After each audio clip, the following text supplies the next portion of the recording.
अस्सलाम वालेकुम दोस्तों, आज की वीडियो में हम आपको बताएंगे किस तरह आप एक टू वे स्विच का इस्तेमाल करते हुए और एक बेल पुश बटन का इस्तेमाल करते हुए अपने शटर को अप और डाउन करने के लिए इनके साथ कनेक्शन कर सकते हैं, कनेक्ट कर सकते हैं।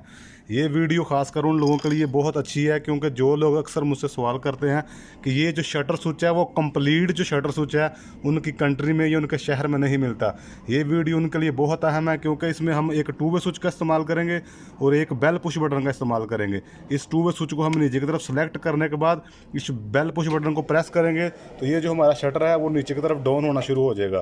फिर इसी टू वे स्विच को ऊपर की तरफ प्रेस करने के बाद इस बेल पुश बटन को हम नीचे की तरफ प्रेस करेंगे और ये जो हमारा शटर है ऊपर की तरफ अप होना शुरू हो जाएगा। जैसा कि अभी आप देख रहे हैं ये खिड़की का शटर स्विच है। इन कनेक्शन के लिए आपके पास एक टू वे स्विच का और एक बेल पुश बटन का होना ज़रूरी है। तो दोस्तों जैसा कि अभी आप देख रहे हैं ये हमारे पास सिंगल टू वे स्विच है और ये हमारे पास सिंगल बेल का पुश बटन स्विच है।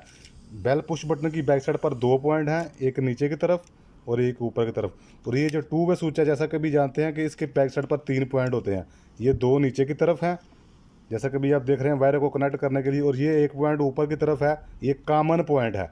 आपकी स्विच की कोई भी शेप हो मगर ये कॉमन पॉइंट का ख्याल रखना ज़रूरी है। और ये हमारे शटर स्विच से चार वायरें आ रही हैं। ग्राउंड वायर को यानी अर्थ वायर को हमने अर्थ के साथ कनेक्ट कर दिया है और ये जो ब्लू वायर है इसको हमने डायरेक्ट न्यूट्रल के साथ कनेक्ट कर दिया है। ये जो न्यूट्रल डायरेक्ट हमारे डीपी बॉक्स से आ रही है। उसके बाद ये हमारे पास एक मेन फेज है। ये हमारे पास दो वायरें हैं जो शटर स्विच से आ रही हैं फ्लेक्सिबल वायर के जरिए, ब्लैक और ब्राउन। एक जो हमारी है वो हमारे मोटर को ऊपर अप करने के लिए और एक हमारी शटर की मोटर को डाउन करने के लिए है। दोस्तों अपने मेन फेज को हम अपनी बेल पुश के लिए जो हमारे दो पॉइंट थे, चाहे आप नीचे की तरफ कनेक्ट कर दें चाहे आप ऊपर की तरफ कनेक्ट कर दें, हमने अपने मेन फेज को बेल पुश के ऊपर वाले पॉइंट पर कनेक्ट कर दिया है। तो दोस्तों ये जो हमारा बेल पुश का दूसरा पॉइंट खाली था वहाँ से हमने एक वायर को कनेक्ट करने के बाद उसी वायर के दूसरे एंड को अपने टू वे स्विच के कॉमन पॉइंट पर कनेक्ट कर दिया है।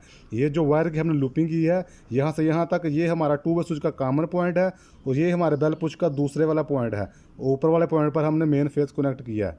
दोस्तों ये जो हमारी ब्लैक वायर थी ये हमारे शटर डाउन को डाउन करने के लिए यूज़ होगी, इसलिए जो ही हम इस अपने टू वे स्विच को नीचे की तरफ प्रेस करते हैं तो हमारे इस पॉइंट में पावर आती है, इसलिए ब्लैक वायर को हम डाउन के पॉइंट पर कनेक्ट करेंगे और जो ही हम इस स्विच को ऊपर की तरफ प्रेस करेंगे तो ये जो हमारा एक पॉइंट खाली था यहाँ पर पावर आएगी। यहाँ पर हम वायर कनेक्ट करेंगे ब्राउन कलर की अपनी मोटर को अप करने के लिए, अपने शटर को अप करने के लिए। ब्लैक वायर मोटर के सीधे चक्कर की है और ये जो ब्राउन वायर है ये मोटर के उल्टे चक्कर की है। यानी इसका मेन फार्मूला ये हुआ कि जो हमारा मेन फेज था ये हमारे बेल पुश में आएगा। जो ही हम बेल पुश को प्रेस करेंगे तो हमारे इस वाले पॉइंट में पावर आएगी, इस वाले पॉइंट से डायरेक्ट हमारे कॉमन स्विच में पॉइंट आए पावर आ जाएगी।